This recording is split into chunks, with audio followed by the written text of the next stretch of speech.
The Dave Hooker Show. A presentation of Off the Hook Sports. Objective insight, expertise, top guests. Available on YouTube, Apple, Spotify, and the Off the Hook Sports app. Download now for free. Also available on offthehooksports.com. I compute and obey. Now to Dave Hooker. Ready. Here we go. Good morning, afternoon, evening, whenever you may be watching, to you and yours with Caleb Caloun. I am Dave Hooker. We've got a lot to get to, including some potential former Vol draft destinations. Also, Tennessee picks up a big-time commitment from a Georgia defensive lineman that will break into recruiting. The transfer portal, will the Vols go after anyone in that portal? Boy, it's tough to predict, but I'm going to go ahead and say that they're not going to pass on everybody in the portal. They will take somebody. And also some rules changes in the clock and how they affect Tennessee that is so heavily influenced by the clock and keeping the chains moving, so maybe affects the Vols a little bit more. Good morning, Caleb Calhoun, or good afternoon or good evening whenever you happen to be watching this. We broadcast live at 10 a.m. on weekdays Eastern time. You can certainly download the app, or you can go with that link tree that's connected here and find different ways to listen to us. We cleared 2,000 subscribers over the weekend, so not even being in existence for a year. That's pretty cool. Caleb Calhoun deserves an awful lot of credit for that. He's cutting up video like crazy. He's like the Edward Scissorhands of video editors in the evening. So he's doing that on YouTube. And we've got a lot of good things coming up this week. I think we might have our first John Adams appearance stopping in. I know that we will have how about Josh Ward, Fred White, and the Celebrate 98 series is right around the corner. So get the app, or be sure you've got your notifications on, because I have a Cooper Mays piece that I'm going to put up just here in a little bit that I think you will certainly enjoy. Caleb, how are you, sir? Pretty good. I hope it's not like Edward Scissorhands. That would be impossible for me to work on the computer at that point. Well, yeah, but it's like you have digital scissor hands. Edward Digital Hands. Yes. So like your chopping is happening in the computer, if that makes sense. Fair enough. This is a sequel, Dave. The Edward Scissorhands sequel. Right now, we're throwing it out there. I think Edward. I wrote the Top Gun 2 sequel, just for the record, and I wrote it years ago. I mean, I knew positively that that's what they were going to do. So I'll try to write the Edward Scissorhands follow-up. I don't know how that we can do that. I think that was pretty self-encapsulated. So, all right, a lot going on, but Tennessee picks up a commitment. Let's talk some Cruton, as we like to do that, because for whatever happened, that early signing day has moved the busy months of December and January into like April, May, and June. So we're going to talk some Cruton right now. Talking Cruton brought to you by Andy Mason, AndyMasonRealEstate.com.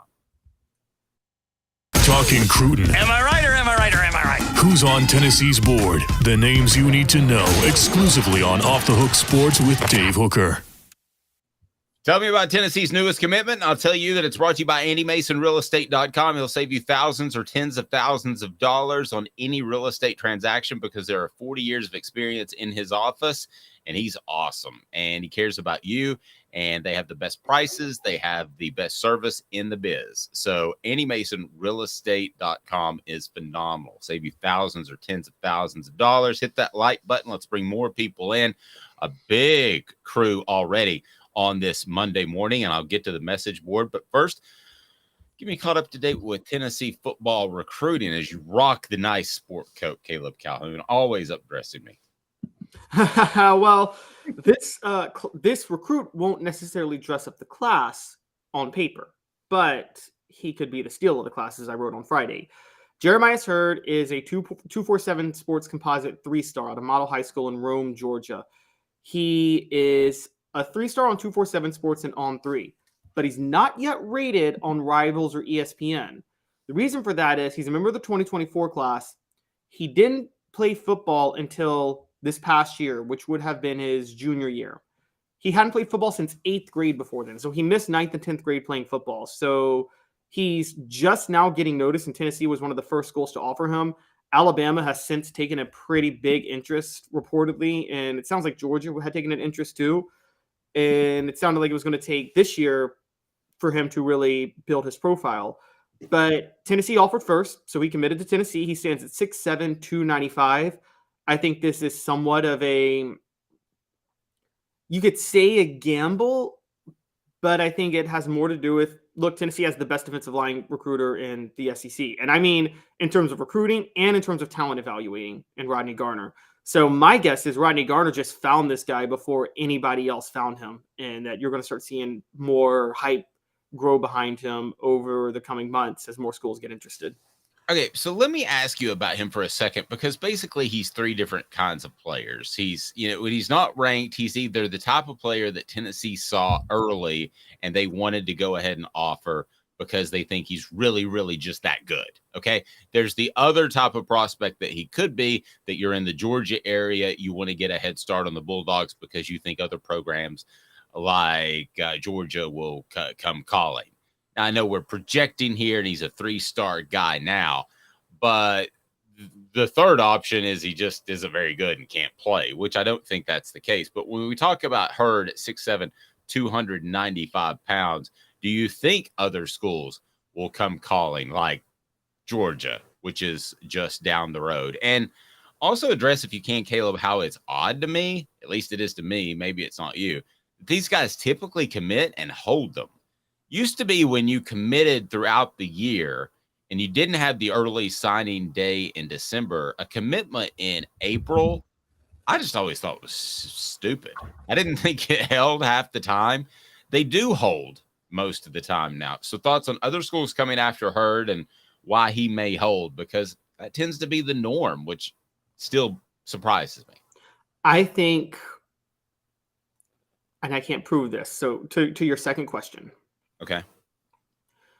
I think a lot of what goes into recruiting visits has to do with donor money. Like, we know the facilities, like the college football facilities are the best in the world. They're better than the NFL facilities because you weren't allowed to pay players. So they poured all their money into the facilities that came through donor money.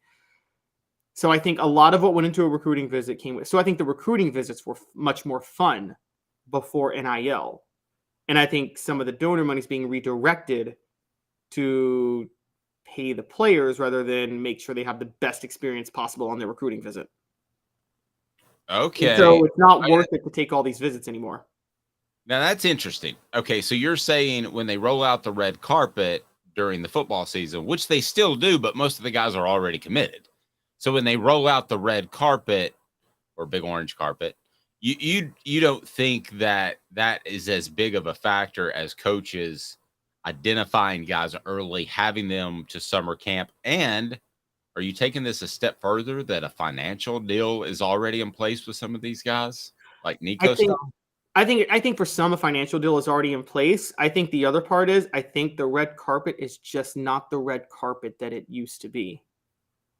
And so I think that I can't prove it because I don't know if the recruiting budget comes from donor money, comes from just directly what the football program generated in revenue. I don't know how that money was, redirected. But what I will say is, if donor money was going to the recruiting budget, then that money is going to be spent less on the recruiting budget and more on buying the players, meaning the schools may deprioritize whatever they do. And there were some suspicions on some things Tennessee did back in the day to give the recruits the best experience possible when they visit campus.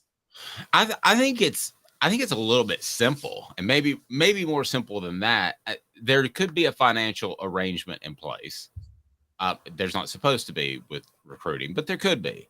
And the other thing that I think is the simplistic way of answering why guys are committed early and sticking early is, I truly believe that with the ability to transfer, that these guys look at it as, hey, I might be at school X for a year, but if I don't dig it, I'm cruising. So I think that's part of it as well. You make the early commitment. The sales pitch is just completely different now. You're saying, Caleb Calhoun, you want to be a part of my program at Hooker University. At Hooker University. Great school. Yeah, it's a great school. It's got an AD, Hooker's the AD, and you can get an associate's degree if you want, and just plain pimping. But yeah, I'm asking the associate's degree. I'm sorry, pimping. Yes, Is I'm telling you. This is why I think they're sticking longer. In April, March, April, May, I can tell you that I'm holding this scholarship for you as long as you keep progressing, and I don't hear that you're skipping class in high school, and I think you're progressing as a football player, and you can always transfer if you're not happy. And trust me, any coach now worth his salt is going to tell you that you need to transfer if you can't find a spot on the field pretty quick. I think it's as simple as that, Caleb. I think that's why guys are committing earlier. I think Tennessee is still out in front of the curve with the Georgias and Alabamas because they have to be. But I think as much as anything, Josh Heupel is getting commitments saying, listen, you're going to love it so much that if you don't like it, then you can just transfer. It's that simple. You can cruise on. And he hasn't held anybody back from transferring, nor does he even have the power to anymore. That's a good point. I never thought about that. I was thinking like 3 layers down the road, and you're right. It is a lot more simple. It is the transfer portal opens up more opportunities. As for this guy, the first question you asked, which was, it was 3 things. It was he really, really good and just hasn't been noticed yet? Was Tennessee trying to get out of the ahead of Georgia because he's in Georgia, or is he just not very good? I think it's a combination of the first 2. I think they think he's going to be really, really good. And I think they scouted him last fall playing football. But again, you have to remember, he hasn't gone to any camps.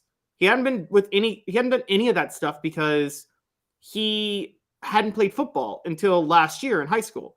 So I think Tennessee scouted him, and then they thought this is a Georgia kid. We need to go ahead and offer him now before he starts to rise through the camps this spring and football next fall where he starts to rise. So we need to go ahead and get him now. I think that's what they thought. And again, if anybody's going to scout talent that's not yet recognized on the defensive line in the SEC, Rodney Garner's that guy, isn't he? No, I would certainly think so. And I think you have another sales pitch with Robert Ayers, and that you're working with not only a guy who has developed players in Rodney Garner for a number of years in the SEC, but you're also talking about a guy who played in the league for right at a dozen years. So that's pretty impressive. Now, the transfer portal is set to open, and I think you would ideally only be in the market for 1 or 2 players at the very most. So let me go into the transfer portal for a moment and get your thoughts and see if people are interested in these guys over at Tennessee, because I think they're going to pick up a couple of people in this new transfer portal, because guys can figure out, hey, I'm not a great fit at my current university. Let's make a move somewhere else. We're seeing that in basketball, but with the football calendar, I think you're going to see that even more. So let's go to 4 Downs now. And 4 Downs is brought to you by who? Well, I'll tell you in just a moment. First, I'll remind you that Zul Beer, XULbeer.com, is a fantastic partner with the program, the official craft beer of Off the Hook Sports. Man, worldwide award-winning craft beer parking downtown. You just don't get that all the time. It is awesome. It is Zul, XULbeer.com. Check them out. They bring you 4 Downs. Let me get to that right now. Part brought to you by Campbell, Cunningham, Taylor, and Hahn. 4 Downs. 4 questions. 4 answers. The Dave Hooker Show. 4 Downs. A presentation of OffTheHookSports.com. Did a little pool time over the weekend. Enjoyed it. Why? Because I didn't have to worry about contacts or glasses. Campbell, Cunningham, and Taylor and Hahn. Campbell, Cunningham, Taylor, and Hahn is phenomenal, and they will take care of your vision, whether it's LASIK like me, cataracts, or just your regular vision. They've got the vision centers to do that as well. Campbell, Cunningham, Taylor, and Hahn, and they are local right there in the Knoxville area. So 4 Downs, first down, quarterback. This would be an opportunity for Tennessee to pick up a quarterback when all's said and done. will they pick up another quarterback to have 3 scholarships on the roster? I don't think this says anything about Joe Milton or Nico. I just think it says 3 scholarships on the roster are significant. Same time, bumped into somebody on Friday afternoon. They said they really like Gaston Moore. Is Tennessee okay with Gaston Moore as the third string guy, as it looked like in the orange and white game, or do they need to do something now, Caleb? I think ideally they should try to add a veteran quarterback that could bring depth, but my prediction is that's not going to happen. They had 2 scholarship quarterbacks last year. They're going to have 2 this year. They'll be fine if they need. They seem fine if they have to go with Gaston Moore. The chances of that seem highly unlikely. So I don't think they're going to add a quarterback. Okay, they're not going to take anybody at running back. They're stacked there. There's no question in my mind. If you have a question about who they might take, I want to get to that on our message board. But wide receiver, I would say that certainly they could take another receiver. But if you just looked at their depth chart, you would almost say they have to take another receiver. But they only play like a 1 deep regularly. They don't play even the 4th receiver unless there's an injury. They rotate the tight ends. I don't see them taking a receiver unless just the perfect one falls in their lap. I think Josh Heupel's approach to wide receiver is similar to what an NBA team's approach should be if they have a top 5 pick in the draft, which is it doesn't matter if you need one or not. You take what you need or not. You take the best player. You don't take Sam Bowie over Michael Jordan. And so I think that Josh Heupel's approach is no matter how deep he is at receiver, he is always going to try to find more talent there, largely because, look, the most important part of Tennessee's system on offense is receivers have to be fast enough to get open. That part is key. Otherwise, the whole concept fails with the way he spreads the field. And so I don't think he needs another receiver, but I don't think he would turn down another receiver if one was more elite than what he has. I agree. I think there could be a guy like Thornton who'd call up and say, I got lost in the shuffle in spring practice. I'm interested. Can I come by? Yeah, I think he would take that. And I think he holds a spot 2 or 3 open for those, which is not what Clemson does. Clemson just takes scholarships from its walk-on players. But nevertheless, we caught some heat for that, by the way. So wide receiver, I don't think they're aggressively out there looking. That was second down. But I think they would take one if they had the opportunity. Offensive line, let me address that. I think Tennessee kind of likes where they are in the offensive line, despite losing Darnell Wright, which is a huge, huge loss. I don't think they love where they would be if Darnell Wright was on the field in spring and had one more year of eligibility. I think they like, not love. So I think, again, it would have to be the perfect fit for them to take someone at the offensive line position. You? I agree. I think an interior lineman is who they're going to look for more than anybody else. Jim Chaney, I remember 12, 13 years ago, this was the Lane Kiffin year, once said, a coach never loves their offensive line situation. They almost never love their depth on their offensive line. But right. I can remember asking offensive linemen, like, how many offensive linemen would you like to have, or offensive line coaches? And I would ask them, how many offensive linemen would you like to have? And they'd say, well, I mean, at least 10. At least 10. I mean, that's too deep at every position. That's no shuffling. And you ask a defensive tackles coach, like, how many defensive tackles would you like to have? At least 8. Come on. You're not going to have 8 John Hendersons and Albert Hainsworths rolling in there. No, you're not going to have that. But those are the 2 positions. Like, if you needed the most depth, like, you never are satisfied with your lack of depth on those 2 positions. So, but yeah, I'm with you. I don't think they're going to add an offensive line. I think that's not, again, they're limited on scholarships. As far as we know, they might be more limited on scholarships in the very near future. So, yeah, and John asked about that. What do we think the punishment will be from the NCAA? So we'll close up with that. But on the other side of the ball, defense is different. I think you would take a dude at almost any position. And I was thinking over the weekend, it may be Gabe Judy Lawley, who I said, I don't care if I play in year 1. I just want to be a leader and contribute.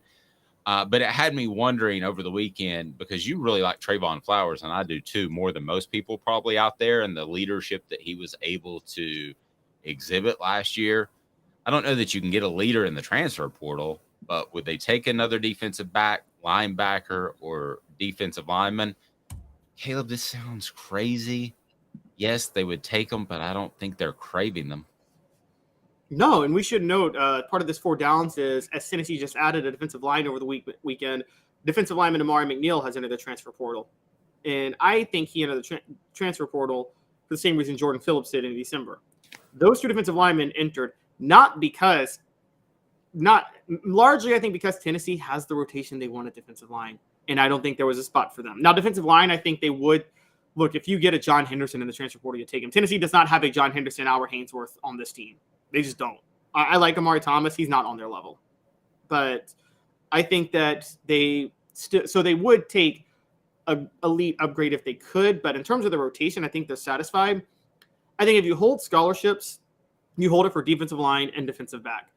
I don't even think linebacker, as bad as linebacker was this year, Dave, they added Keenan Peely and Arian Carter. I keep hearing good things about him. Aaron Beasley's back. I think they are actually Aaron Beasley's back. Caleb and Elijah Herring seem to have taken that next step. I think they're finally where they want to be at linebacker. They will be significantly better at linebacker this year. As opposed to this time a year ago, I completely agree with you. Now, we didn't know that Jeremy Banks was going to go off the rails at some point during the year when all's on the table and you miss a practice on Monday and then you try to start a fight with Hendon Hooker later in the week. We didn't know that, but even just, okay, so what do we, this time last year, let's compare the linebacker position real quick, and we'll get to your questions. Go ahead and hit that thumbs up button. We bring more people in. But you want to look just for a second at the linebacker position, not knowing that Jeremy Banks was going to have an issue off the field. I still think it's better as of April 2023 than it was in April 2022. You replace a Jeremy Banks with a Keenan Peely, who's your middle linebacker, and an Arian Carter, who's more of an outside speed guy who has a lot of upside. I would, along with Aaron Beasley, I would take this trio over what you had Banks, Beasley, and pretty much Solon Page and Juwan Mitchell last year. Yeah, there's no comparison. This is a much better unit. Yeah, and you still have those two if you need to turn to them. Which I think is a real possibility. City Heating and Air Conditioning, cityheatandair.com. As the temperatures begin to warm up, you're going to need perhaps some work on your unit. You need to be nice and comfortable. Happy wife, happy life. I can tell you that. Cityheatandair.com. Integrity matters over 50 years right there in Knoxville. Cityheatandair.com. Cityheatandair.com. City Heating and Air Conditioning, absolutely love them, and they bring you our own Cooper Maze, which we'll have up later today. So looking forward to that. As a lot going on. Hit the like button, John says. Smash it. Subscribe. Share. We want to hear that. And also, Billy Bob Cooter saying Jeremy Banks was the best wish he had stayed. Do we? I think that's sarcastic. Sarcastic. That may be a little sarcastic. Stay tuned. 2 minutes coming up on the program. We have got, they just have to change something. So how do the new clock rules affect the University of Tennessee and their high-tempo offense? And they will. Stay tuned. 2 minutes. He's Caleb. I'm Dave, Off the Hook Sports. And Craving Wings South North Shore location, where we've heard people say that you can get the best wings in East Tennessee. Pero ¿quién es este? El número 87, Jacob Warren. I'll just do 6 on my sauce 87, please. Imposible, señorita. Dale 6 más. Look at these wings. Perfectas, deliciosas, fantásticas. Man, I don't know what you're saying, but it sounds awesome. How do you say fresh, never frozen in Spanish? Frescas, nunca congeladas. Make your way to Craving Wings and get you 6 más. But what was funny about Kate is we were a full continuum of care at that time. We had detox, we had inpatient, we had outpatient. So we were doing a lot of the things that we do now. But now we just do them so much better. It's really a simple program, but we're complicated people. I am what I am, and now I got to do something about it. You can take your life back. Call Cadis today. Got cataracts? We can fix that. Never miss another moment. With a little help from Doctors Campbell, Cunningham, Taylor, and Hahn at cctis.com. Do you want to own the more that owns every job? Then get to Vassey Lawn and Garden in Cleveland and get you a Toro. I'm David Vassey, here to talk to you about Toro. With a Toro Zero Turn, you'll get more out of every minute and you'll reach the finish line faster. At Vassey's, we like to say, no matter if you're mowing 3 acres a week or 11 lawns a day, homeowners and business owners alike find confidence in equipment they can trust from top to bottom. Vassey Lawn and Garden, Highway 60 North in Cleveland. Man alive, it's worth the drive. Our family has been creating jewelry since 1986, each piece unique with a story all its own. I'm Rick Terry with Rick Terry Jewelry Designs. I'm a jeweler, and I want to be your jeweler. We're grateful that you chose us to be Knoxville's best jeweler. My family and staff look forward to serving you. So please come see us. Kingston Pike and Campbell Station Road in the heart of Farragut and downtown on Gay Street, right next to the Tennessee Theater. Who's this guy? Hello, who is it? The Dave Hooker Show. Who? A presentation of Off the Hook Sports. What? YouTube, Apple, Spotify, and the free Off the Hook Sports app. Back to Dave Hooker. Grade A to F on our message board and for Caleb. What was Tennessee's offensive line last year? A to F. Ooh. I almost want to go A. Like, crazy enough. How do you watch the Alabama game and not say A? How do you watch what Darnell Wright did to Will Anderson and not say A at that point? I think it's easy A. I think I could almost go A plus. I mean, they didn't have the greatest day against Georgia, and obviously struggles, probably internal strife led to that at South Carolina, so I can't give them an A plus. But if I get those two big exceptions, or you just have one bad day at Georgia and the rest of the days are fantastic, then I could lean towards an A plus. But Travis says B plus. I'm going to go ahead and go A minus, guys. I mean, I'm really high on Will Anderson, so that's a factor. And he was on my Heisman ballot 2 years ago. So factor that in, but I think it was an A. I think it was a flat A. If you want to say the A minus, Travis said gave up some huge sacks. One caused an injury. Okay, Travis, you talked me into it. So I'm going to go A minus, and I'm going to say that if not for the South Carolina game, it would have been an A. If not for the Georgia game, which Georgia's Georgia, Caleb, right? It would have been an A plus. So how much of that do you think? Let me share with the Georgia game, though, real quick. Okay.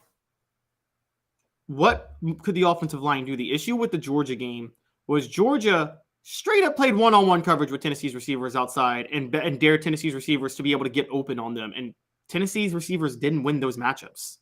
And that, I didn't think that was a defensive loss like South Carolina. Yeah, I agree. In South Carolina, you point to and you're like, that's a defensive loss. Right. Georgia could pretty much do what they wanted to when they wanted to. Okay, so that even strengthens my argument. So I would definitely have I'm going to go at A minus just because of South Carolina. Now, Roz, that's a big one, but I'm trying to be objective and look over the entire scope, right? An emotional fan is short for fanatics, might say, Dave, what are you talking about? That cost Tennessee a chance at the college football playoff. But I'm trying to be objective here and look at it as a whole. If Tennessee could get that play, which I'm going to deem as A minus, if Tennessee could get that play year in and year out for the rest of time, wouldn't you take that? Absolutely. Absolutely. Yeah, absolutely. I don't think you realize how Will Anderson could have taken over that game and did against a lot of opponents. So how much of that was tempo? And it leads us to our next topic, brought to you by Vassey Lawn and Garden. Man alive, it's worth the drive. Vassey Lawn and Garden, whether or not you're in Cleveland or Nashville, Knoxville, Chattanooga, they have the industrial and commercial mowers to get what you need, save you money thanks to their buying power. Toro, count on it. So this question, Caleb, is pretty simple. How much of that was because of tempo? Because they're toying around with the clock and they're making some changes that I don't think necessarily helps Tennessee. The question is, does it hurt them? So how much of that was tempo? How much of that was Josh Heupel and the approach as opposed to the actual players? The success of the line? Yes. Not as much about tempo as you would think. Look at how many sacks Tennessee gave up the year before compared to how many they gave up last year. They were in the same tempo the year before under Josh Heupel, and the line was significantly better. Now, part of that, I'll say, was Hendon Hooker was significantly better. Hendon Hooker's pocket presence, it was horrible in 2021, guys. I don't know if you remember how bad his pocket presence was. And he did a 180 on that in 2022.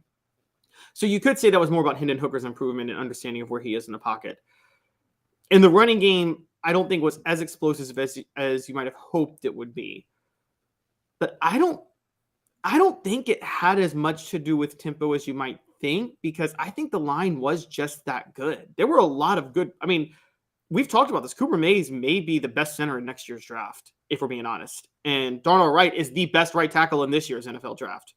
And Jerome Carvin is incredibly underrated as an interior blocker. You got those guys. It's hard for me to say it had anything to do with tempo. I think it should have more to do with talent. No, I agree. And I think that maybe the message board thought I was going to go in a different direction. I wasn't. I think if this team, here's the other thing that this team is that they do, with the exception of a Darnell Wright. I mean, there are going to be dudes that show up at 330 pounds and can move just fine, and you're not going to tell them to lose weight. But Tennessee is a lighter offensive line for the most part and can move their feet. So I think Josh Heupel is a little bit ahead of that curve, as well as having lighter offensive linemen that can move their feet. So I'm gonna make that a factor. But it does bring me to what the H? What the? What was he thinking? Release the hounds. The Dave Hooker Show. Keep cool. A presentation of OffTheHookSports.com. Okay, I'm just going to go ahead and tell you this is just stupid. The NCAA approved rules changes Friday proposed earlier this year that would allow the clock to run after first downs are achieved in all divisions except Division III. I don't know why Division III had the major pushback. I guess they had commercial inventory they had to clear. I have no idea. But the clock will continue to stop after first downs during the final. Continue to run. Continue to run after first downs during the final 2 minutes of each half. So this affects Tennessee. It does. Now, this is not a stoppage of play after a first down where everybody gets a chance to sub, okay, which is one of Tennessee's greatest advantages is they don't allow you to sub. But where this does affect Tennessee is number of plays. Caleb, so the number of plays is going to go down slightly. So let's say that's 10%. I don't think it'll be that high, but let's just say for stuffs and giggles, it's 10%. And they go from about 85 plays to high 70s. Then that final drive, the wear and tear drive on the opposing defense, will be affected. They're not playing as many plays. So this is not a great move for Tennessee and what the NCAA is doing. Just for Tennessee. Is it a good move for college football? No. Why? I mean, college football is one of the few sports, Caleb, that we say to ourselves, that doesn't last too long. You want to talk Major League Baseball before their rules changes? You want to talk some other sports? Some of them last too long. This is the whole concept of this is to tighten it up for a TV window. But who has ever said, man, that college football game just lasted too long? I've never heard anybody say that, with the exception of when the overtime seemed to go on and on and on a few years ago. Yeah, and just to, because I think we got it mixed up when we said it a minute ago, it's the clock will run on first downs until the final 2 minutes of the game, and then it'll still, of the half, and then it'll stop again. Right. So it'll allow for game-winning drives and things like that. And yes, it will still stop under 2 minutes. Yes, which, by the way, I'm going to say something that up front, I hate when sports changes the rules of a game depending on the time of game it is. I hate that when they did the out-of-bounds thing with football, where out-of-bounds, the clock doesn't stop anymore until it's the final 2 minutes. I hate the whole you can't fumble the ball forward on fourth down. How about just be consistent? You just can't fumble the ball forward, period. It either always stops or doesn't stop when you go out-of-bounds. Like, I'm sorry. I hate when they, do this to help the situational football and make it more entertaining. I think it's dumb. Sorry, that's just my one rant. I think rules should be uniform no matter what the time of the game it is. I agree with that. Yeah. And so that's my one big pet peeve of this.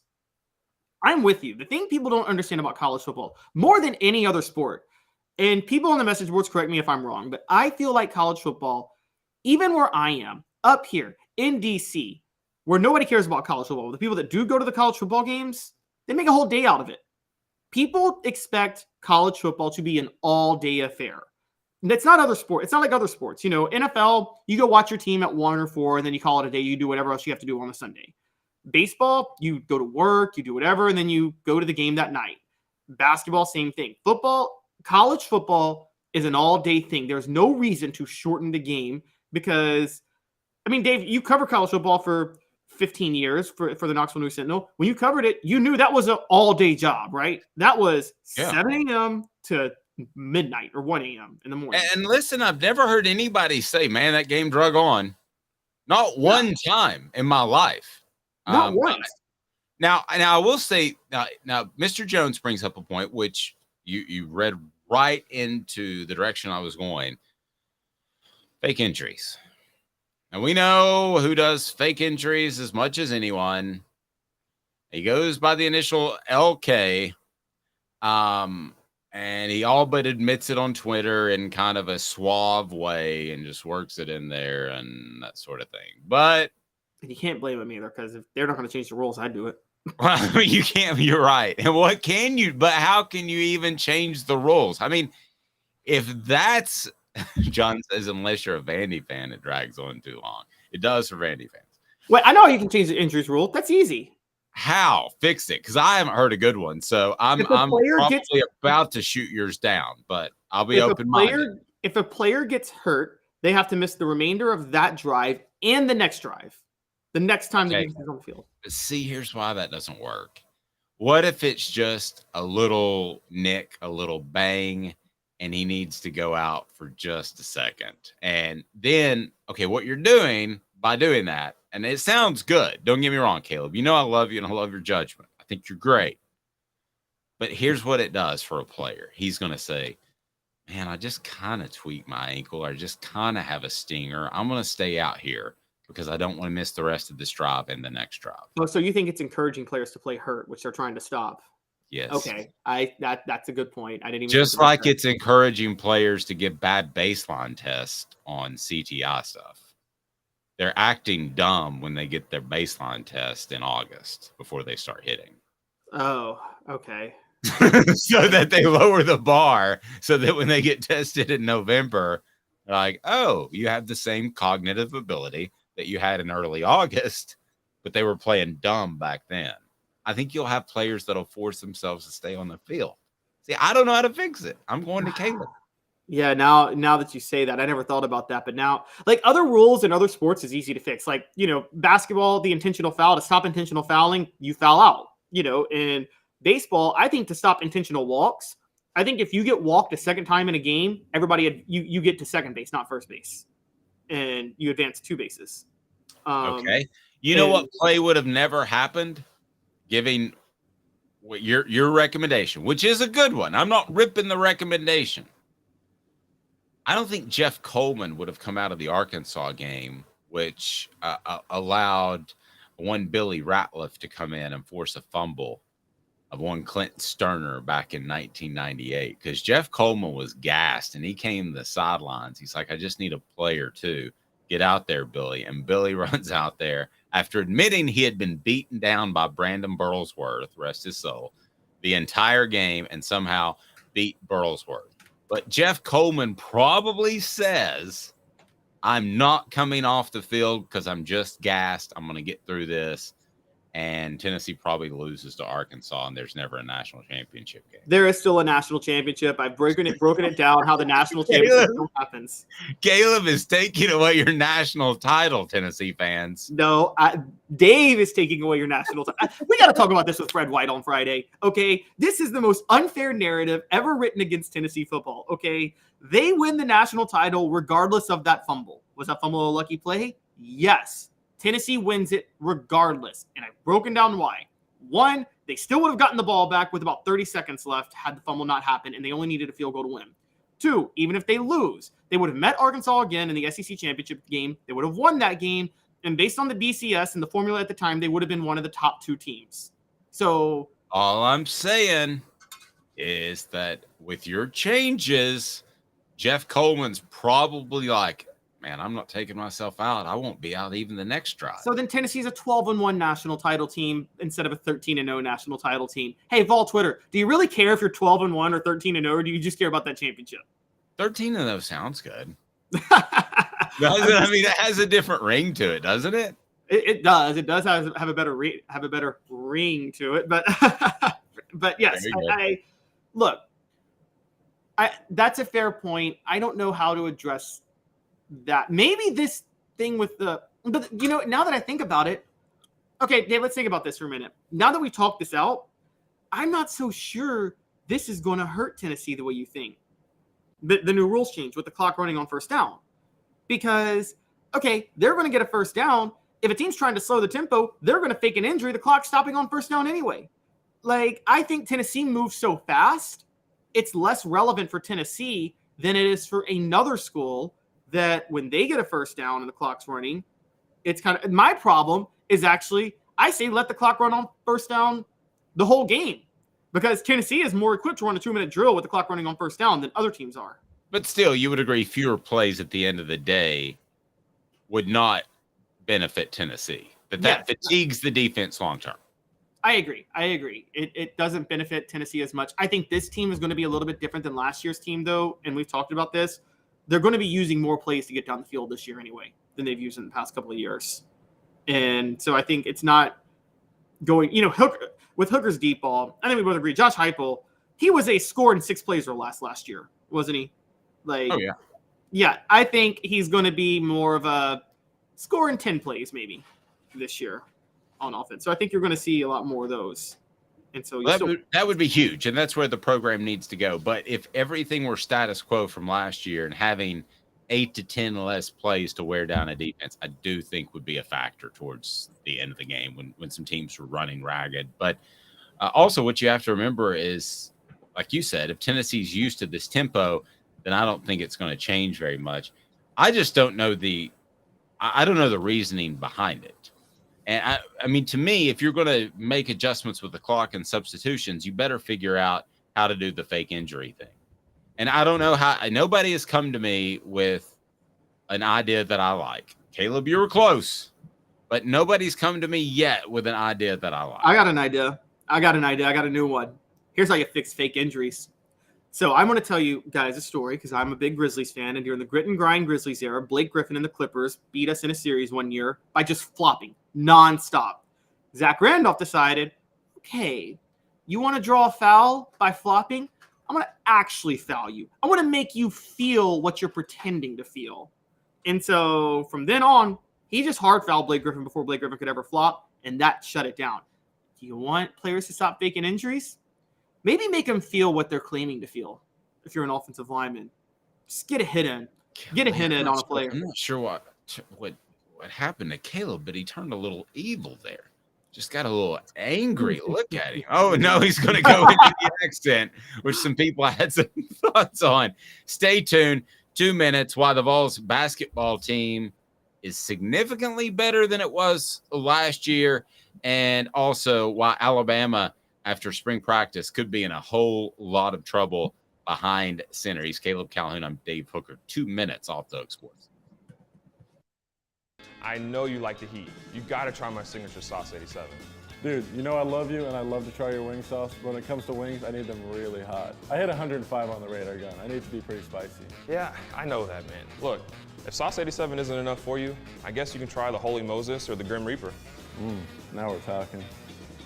Take it from these Farragut Admirals. When you're craving wings, it's got to be Craven Wings. Visit them online at cravenwings.com. With all that sun, sand, and salt water, the beach is a very relaxing place. Unless you wear contacts. Ow! Open your eyes to the best the beach has to offer with LASIK vision correction from Campbell Cunningham Laser Center. Hi, Mike Davis here with City Heating and Air, reminding you to always dare to compare. Our team provides quality local heating and air service, installation, and maintenance across East Tennessee. We use only the best equipment like American Standard heating and air conditioning for your residential, new construction, or commercial needs. Honesty, dependability, and customer satisfaction have been the cornerstones of our business since 1961. City Heat and Air. There's your bear. Before Cadis, I was really heavy into the drug culture. I was selling drugs. I was just constantly in pain. I was missing like a good support system in my life. Cadis has given me everything that I need in order to successfully have a wonderful recovery, in order to have a life that I didn't even know was possible. And it's not just about me anymore, and I love that. I absolutely love it. You can take your life back. Call Cadis today.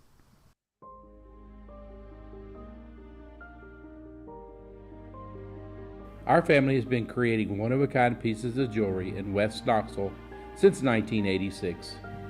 Each piece is a combination of unique processes that bring your idea to life. Every day in our shop, a truly special item with a story all its own is being manufactured in our facility, bringing the history and family sentiment into a whole new generation of life. We're grateful that you chose us to be Knoxville's best jeweler, a title that we value and respect. Because to me, being a jeweler and owning a jewelry store are not the same thing. I'm Rick Terry, I'm a jeweler, and we want to be your jeweler. Kingston Pike and Campbell Station Road in the heart of Farragut, and downtown on Gay Street right next to the Tennessee Theater. Who's this guy? Hello, wizard. The Dave Hooker Show. Who? A presentation of Off the Hook Sports. What? YouTube, Apple, Spotify, and the free Off the Hook Sports app. Back to Dave Hooker. Alabama appears to be in big-time trouble at the quarterback position. We'll get into that. And also, Tennessee's basketball program is completely rebuilt, and Caleb loves it. Loves every guy they took. Thinks this is a Final Four team, is big on to Rick Barnes and Santiago Vescovi. He is all on board. He's actually wearing a Bernie King jersey underneath his sport coat today. Right? I am not wearing a Bernard King jersey underneath my sport coat. I respect and love Bernard King. Got a lot of respect for him. But yeah, not wearing a Bernard King jersey. But I am high, as we'll get to in a second, on Tennessee's third transfer. I was high on the first, high on the third, just not high on the second. Gotcha. You're like the Snoop Dogg of Tennessee prospects. Get high on your own supply. All right, so you wanted to go. Travis says, if you make every player take 3 plays off per injury, it's just enough to keep them from faking and not enough to make them play through. All right, so we discussed this in the last segment. Here's the issue, though. How are the officials supposed to possibly keep track of that? You could have 3 players in and out on 3 different plays. College football makes a lot of money. They can hire somebody to track substitutions. Okay. I mean, so you're high. No, I'm not. No, this person can't be high. Whoever's doing this, though. Yes. Bro, they're just in the game. Let them go back out. I don't see how you can keep track of 3 or 4 people. I mean, I think you could. This guy's been out for 3 plays. This guy's been out for 2 plays. This guy's been out for 1 play. This guy's just going out. The ref goes to the scores table in basketball all the time to say, give this person this foul, put the foul on this person. In football, ref can buzz upstairs to the press box and say, this person's out for 3 plays. That person's out for 3 plays. There's nothing you can do. I think we just came up with a solution, Dave, and I think there's just nothing. I think Dave is holding firm. I've thought it out over hours. I don't know how in the world. And now we got Travis saying the opposing coach would keep track. So you're going to have like in addition to a get back coach, which means get back off the field, stay on the sidelines, get back. Everybody's got a get back coach. So now you're going to have a sub coach. It's going to watch the other team. And if you've ever been on the sidelines of a football field, it's hard to see anything. You make this work, Caleb, and you've built a better mousetrap. I don't think there's a better mousetrap. I still don't understand why coaches don't hire so many more analysts to give them common sense. I've always said every coach should have a math coach to be like, analytically, what's the best move for my win probability right here? But, that's than my philosophy. The only reason they don't have that is because football coaches are more old school than any other coach. I know they think they understand the game better than anybody, and they think they're super smart. In reality, most of y'all were just former players who stumbled up the ladder to become head coaches, and you're not very bright. Brutal. No, but I think to some extent you're right on that. All right, so Jalen Milroe, Ty Simpson, before we get to Tennessee and their rebuilt basketball roster, it's pretty impressive. We'll get Caleb's thoughts on that. But Jalen Milroe and Ty Simpson, so the thinking was at the University of Alabama that the Crimson Tide there in Tuscaloosa would just find another quarterback. Maybe it's Milroe, before we saw him struggle mightily last year, especially with turnovers. Maybe it's Ty Simpson, the highly regarded Tennessee prospect that's going to step into that role. But the story was supposed to read as this. After Bryce Young ascended to being one of the greatest players in recent history at the quarterback position, winning a Heisman Trophy, arguably should have won two, that now a Milroe or Simpson are just going to jump in there like Alabama has had happen over and over again to give the Crimson Tide at least adequate, if not very good, quarterback play. After the spring game this weekend, there's reason for me to believe that Alabama could be in the transfer portal because I don't think anybody was wowed by Milroe or Simpson. How scary is this quarterback situation for the University of Alabama as you see it, Caleb Caloun? Very scary. I'm going to say this now. I've been saying for a while, Nick Saban's dynasty is not done. In 2 years, they'll be back. But for this year, Alabama's in trouble. They're in deep, deep, deep trouble. Anybody who watched Jalen Milroe last year knows he can't play. Sorry, no disrespect. I'm not going to do what Stephen A. Smith has done to Kwame Brown over the last 10 years, 20 years of the NBA. I'm not going to treat him like that. But Jalen Milroe can't play. Can't play in the SEC. And they needed Ty Simpson to be ready. Guys, Ty Simpson threw 2 interceptions in the spring game was awful. I don't know if you watched any of the 8A game. It was horrible.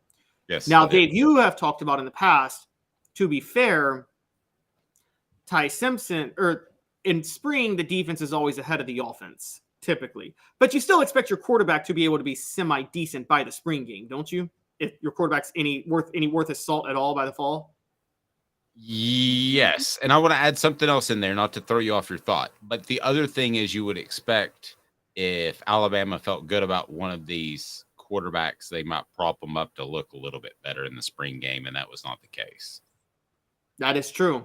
Which makes me think they used it as another practice, whereas Tennessee used it as 60,000 fan celebration, right? That wasn't a real game at all. But I thought Alabama used it more for a practice, and I thought they both looked horrible. I agree. That's a good point, which is even more disturbing. Here's the other problem. By this time in the transfer portal, every quarterback that's hitting the portal is a quarterback that probably isn't good enough to start at Alabama, because if you're hitting the portal around this time, it's because you're not good enough to start at the school you're at. For those who don't know, Harrison Bailey just entered the portal, the former Tennessee quarterback who transferred to UNLV. I think Harrison Bailey is just having trouble finding a place to start, even though he was a 5-star coming out of high school. Happens. Who are they going to get now from the portal? Every quarterback that's entered the portal that was worth that you could see as a potential superstar quarterback, they entered the portal in January. None of them enter the portal in April unless they're desperate to find a place to play. No, I mean, if you enter it in April, you've officially been told by your coach after spring camp that you're not the guy, right? I mean, nobody's going to leave if they're and listen, they can kind of toy back and forth with these guys. They can say, well, you're still in the running. There's a top 2. But the bottom line is the players know who's going to be the first stringer. So, I mean, he has a – now, with the Harrison Bailey thing, the thing that I find a little bit disappointing and disturbing about that is I think that he has the physical ability to play at a UNLV, arguably had the physical ability to play in a University of Tennessee. So this, to me, is where the transfer portal is probably doing him a disservice. It's too easy to leave. You need to stick it out for a little bit longer to find out if you're going to be able to compete for a job. I think that's a little bit too short of a time. But, I mean, basically, if you're Alabama, you're looking at Jalen Milroe, Ty Simpson, or picking up scraps. Yeah. And if you're Tennessee at this point, remember how much Tennessee wanted Ty Simpson and Tennessee fans thought he was going to go to Tennessee? Yeah. I think you're happy about the situation now if you're Tennessee. I think you might have – I'm not so sure Ty Simpson was missed on, but he might not be capable of playing at this level in this offense.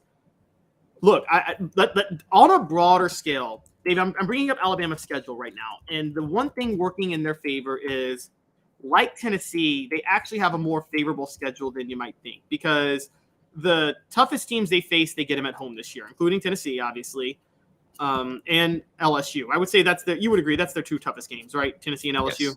Yes. Yeah. They get all of them. They get both of them at home. They got Mississippi State on the road going through. Oh, and they get Ole Miss at home, and they get Texas at home. So their four toughest games are all at home this year. Their road games are Mississippi State, Texas A&M, Kentucky, and Auburn.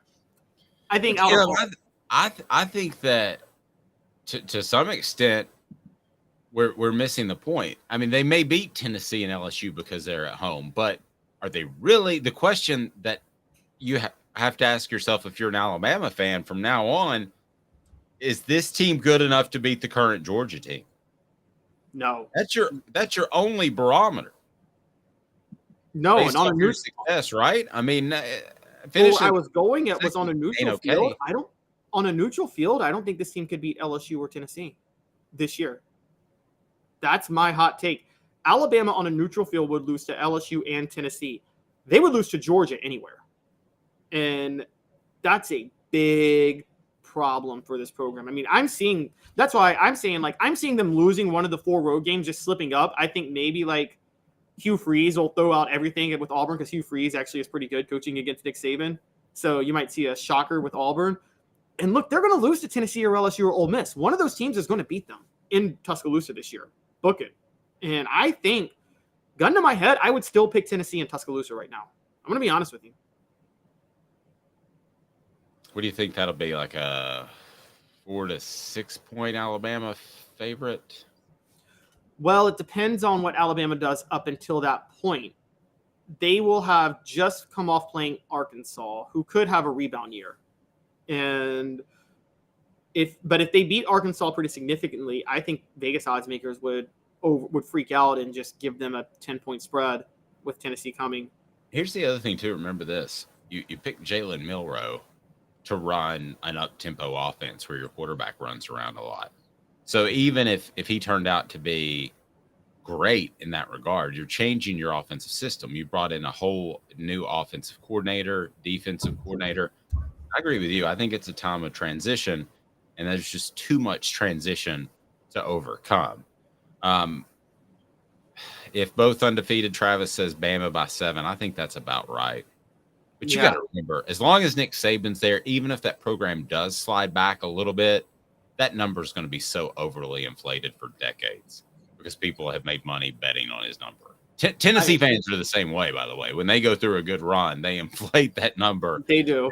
You're better off betting against Tennessee most of the time. But a lot of times they get it right. One of the things that threw me off when I first learned about how lines work, this was 2000, and this is a funny game. You'll find this hilarious. It was South Carolina's like resurgent year under Lou Holtz. Remember that?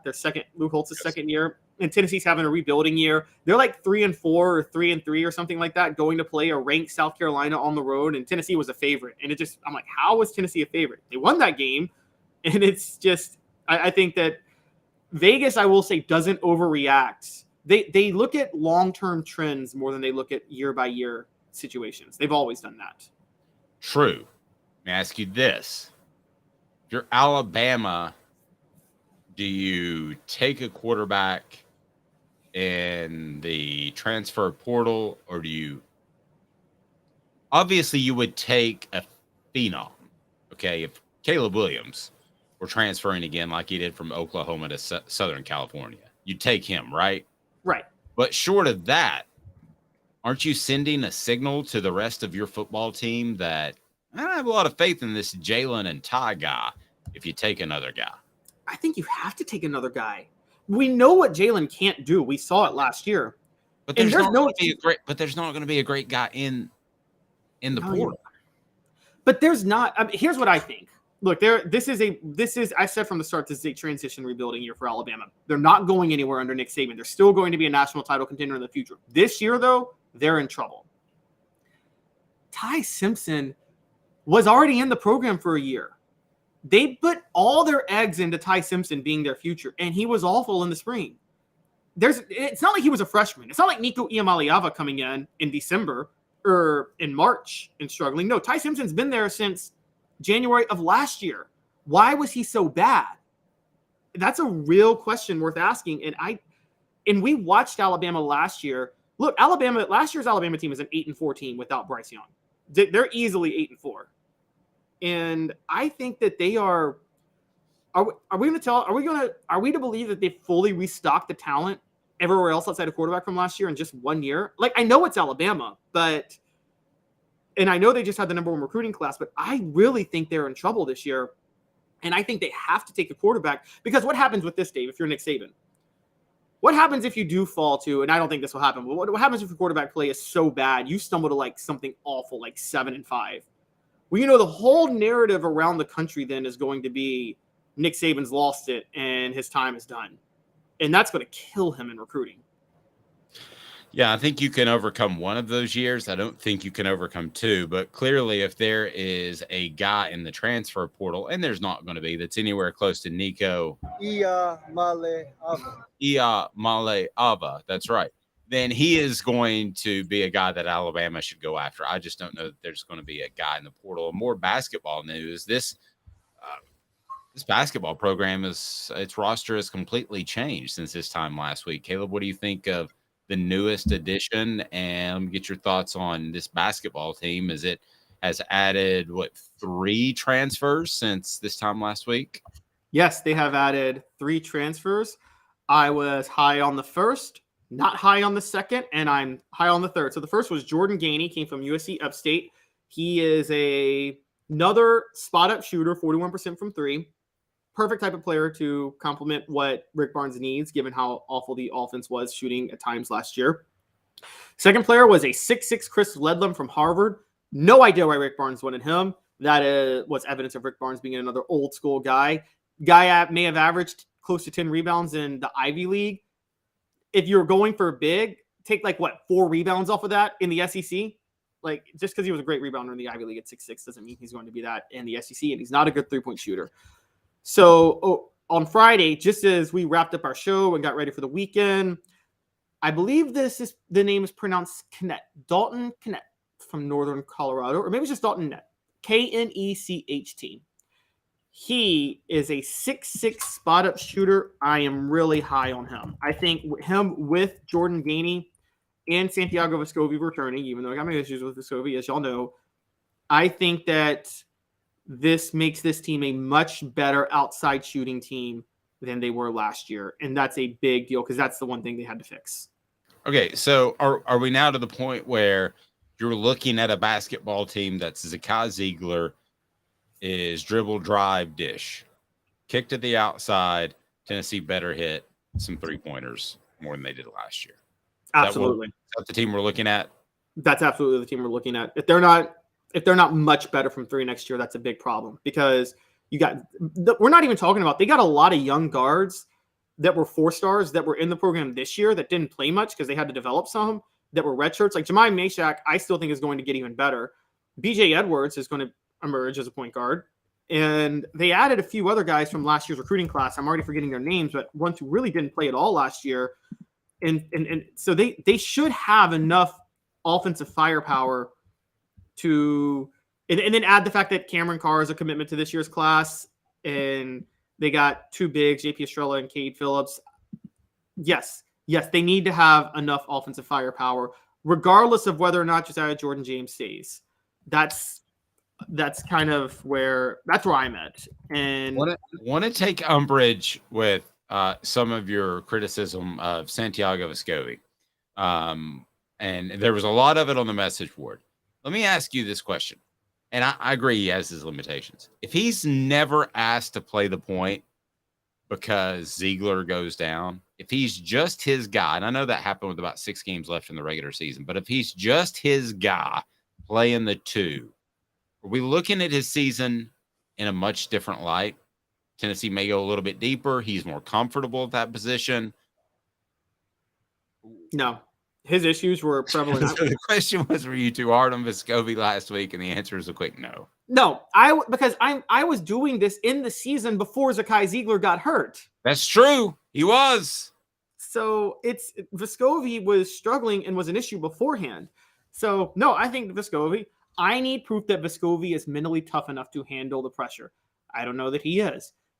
Dave, can you develop a clutch gene? I don't know if that's possible. I mean, I will say some players have done it. Dirk Nowitzki in the NBA melted down in the 2006 NBA Finals, came back in 2011 and dominated. LeBron melted down in the 2011 NBA Finals. Then he went back-to-back and won 2 titles where he totally took over those 2 finals. So I think you can develop some mental toughness in a clutch gene, but I haven't seen Vescovi develop it yet. And until he does, I got to say, I don't think he's mentally cut out to handle the pressure and expectations that are going to come with him returning and being expected to be the leading scorer on next year's team. Okay, who has been a Vol who developed a clutch gene while at Tennessee? A Vol who developed a clutch gene. I got one for you. I would say Jawan Smith. Ooh, that's a good one. I was going to go John Higgins. Did he ever develop a clutch gene? He never shot the ball as much as he should have. No, he did. There wasn't the quantity, but I thought throughout his career, he felt more comfortable in taking that shot later on. Yeah, I thought John Higgins was almost a waste of an elite shooter. Like the guy should have been firing. Maybe that was Buzz Peterson not being smart enough to tell John Higgins he should be shooting a lot more from outside. It could be. Well, you know, Buzz Peterson, though, Michael Jordan was in his wedding. Oh, that's right. Yes. Well, as he's always quick to remind. Mr. Jones said Scotty Hobson, Jordan McRae, Skylar McBee, did they develop clutch genes while did they develop clutch genes or did they just develop? You know what I mean? There's like kind of a difference. Like, were they like, there's a difference between developing a clutch. I'm talking about a player who was elite, but you couldn't trust them in the big moments. And then a time came around where you could trust them in the big moments. I mean, some people would say, I think this is totally unfair, by the way, who I'm going to name, but people would say this was Peyton Manning. They would say he struggled in the clutch and then he overcame his demons in the 2006 AFC title. Anybody who actually watched Peyton in college knew he was clutch from the start. And I mean, that SEC title game in 97 is the most clutch performance I've ever seen a college football quarterback put on. No, I don't think he had a problem with clutch. I think the entire program, when it faced Florida, had a problem with being tight. Yes. And there was game planning issues and defensive issues. And Peyton's biggest problem was he was so methodical in preparing for defenses. But I remember him saying one time, he actually said this in an interview. He said, it's not that I play worse in the playoffs or that playoff defenses outsmart me. It's just, they're not that complex in the playoff defenses in the NFL aren't that complex. They're just that good. So there's not a lot of smarts you can do to overcome the talent on the other side. We had a question about David Hobbs. If he'd have signed at Alabama, he would have been a 5-star. Yeah, I think you're right. I've talked about this before. And I think that some of these guys would be more highly recruited that we're talking about in basketball if they signed with Kentucky. I think you get a boost. I think that you see that with the individual recruiting services. Now, I think it depends on which of the recruiting services, if it's on 3247, Scout, whatever the case may be, if they still have a strong site, you tend to see them get favorable rankings, and that's not going to change. Yes, but let's be clear on this here. There's 2 things that give players favorable rankings. One is unobjective, one is biased to who the followers are. The unobjective one, I would say, is yes, these services add ratings to players if powerhouse schools offer them, because what they think is if Nick Saban wants this player, he must be good. On the other hand, an underrated recruit's really usually not going to be picked up by Tennessee guys because Tennessee has such a presence in the recruiting sphere. They have such an online following. I think a recruit's more likely to be overrated if they're signed by Tennessee than Alabama because Tennessee fans are much more online than Alabama fans are. Tend to agree with that. But really, the recruiting ranking shouldn't change regardless. You should use your own talent evaluators, but that's just not the case. It's funny you say that because analytic, like 538 one year did the best year they did the bracket. They talked about like the best method to do the bracket. And they said all these formulas that should go to picking every team. And then they did say, hey guys, you should factor in the seed of a team when you're picking a team in the NCAA tournament. That should actually be a factor. even if it's arbitrary. So I think these services are analytical, and I think part of what's factored into it is who's offering them to a certain degree. I agree, but if a guy picks Tennessee, which has a strong on-3 site, over West Virginia, he shouldn't get an extra star just because he picked Tennessee. Yes, that's politicking, because they would do it because of Tennessee's strong following. But if they're doing it with because Tennessee is a top 10 program and they're like, oh, if Josh Heupel's offering him, he must be good, then I understand that, because I think that is part of analytically of how they break down these prospects. For people that think recruiting rankings mean nothing, though, guys, every national champion since online recruiting rankings started in 1999 has had 3 of their 4-year classes up to that championship team be in the top 5 in recruiting rankings. They matter. Yeah, they do. And I hate the stat right before the Super Bowl that says, well, out of the 100 guys playing in the Super Bowl, 75 were 3 stars. Well, the vast majority of prospects each and every year are 3 stars. There's only like a dozen 5-star guys each and every year. Exactly. So it's not apples to apples. I tell you what's apples to apples to make your pet feel better. Crafttreats.com. Go to crafttreats.com. Use the promo code Off the Hook. That's Off the Hook. Get 20% off the chill pills, which will help with your pet's digestive issues, arthritis, and also anxiety issues. They're awesome. The chill pills with CBD or any other holistic awesome treat that they have at crafttreats.com. Just be sure and use the promo code Off the Hook. That's Off the Hook to get 20% off. For Caleb Calhoun, I'm Dave Hooker. This has been a presentation of Off